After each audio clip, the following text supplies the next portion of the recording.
Bonjour et bienvenue sur Reptile & Co. Je vais vous présenter aujourd'hui le Pogona viticeps. Le Pogona viticeps appartient à la famille des Agamidés, originaire du continent australien, plus précisément des savanes désertiques et semi-désertiques.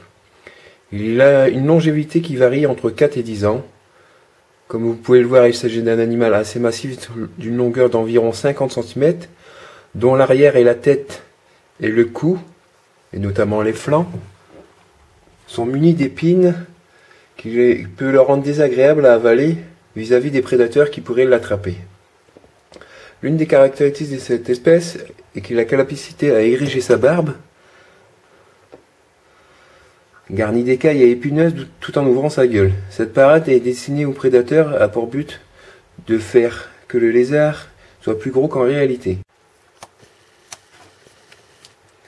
La température moyenne qui permet à leur organisme de bien fonctionner est de 35 degrés. Les agames barbus vont mettre tout en œuvre, toute une stratégie destinée à maintenir leur organisme à la température idéale.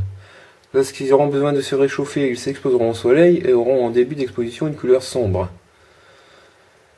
afin de mieux capter la chaleur. En revanche, si la température devient excessive, ils s'abriteront dans un terrier ou dans les arbres.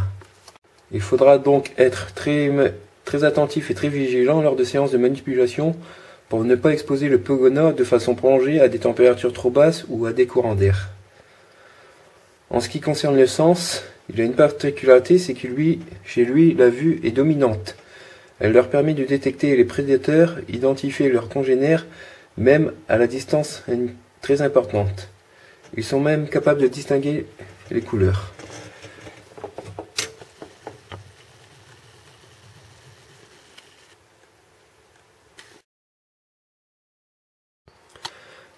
La période de repos. Chez les Pogona, la maturité sexuelle est généralement atteinte au bout d'une année ou deux.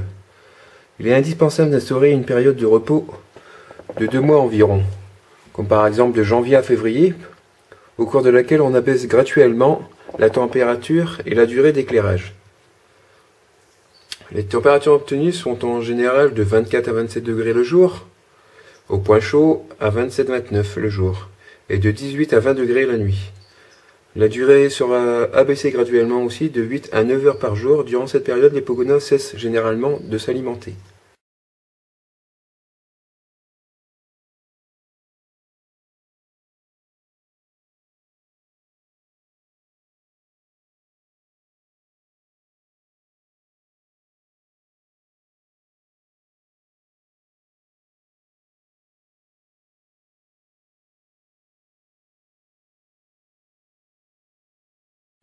Alors parlons maintenant des conditions de maintenance.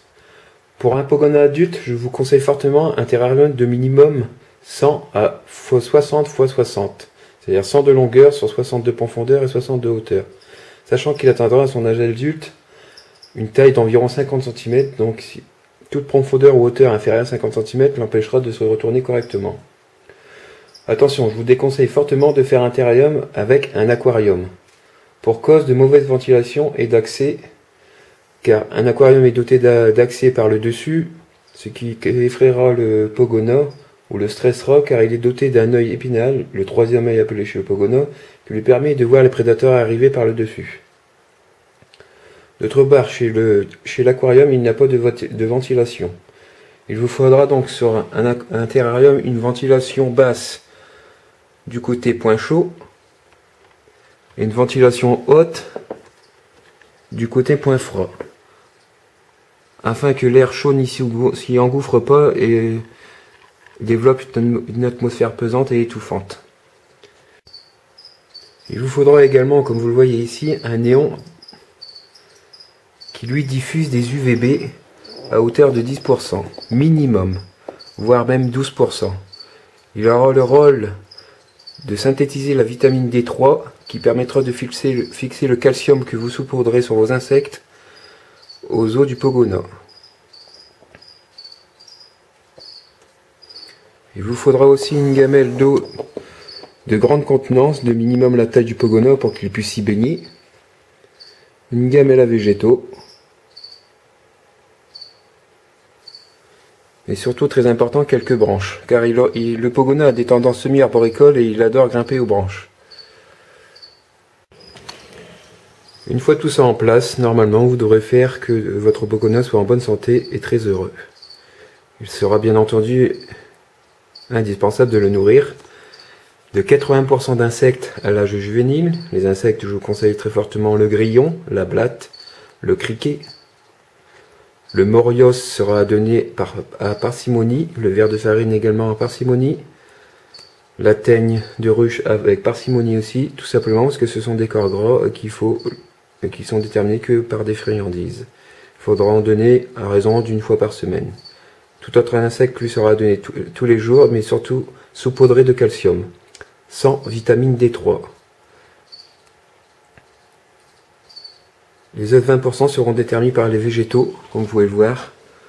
De la carotte, de la mâche, de la salade, de la feuille de betterave, des pissenlits. Cette tendance sera inversée à l'âge adulte, ou qui au contraire, le Pogona mangera plutôt 80% de végétaux et 20% d'insectes.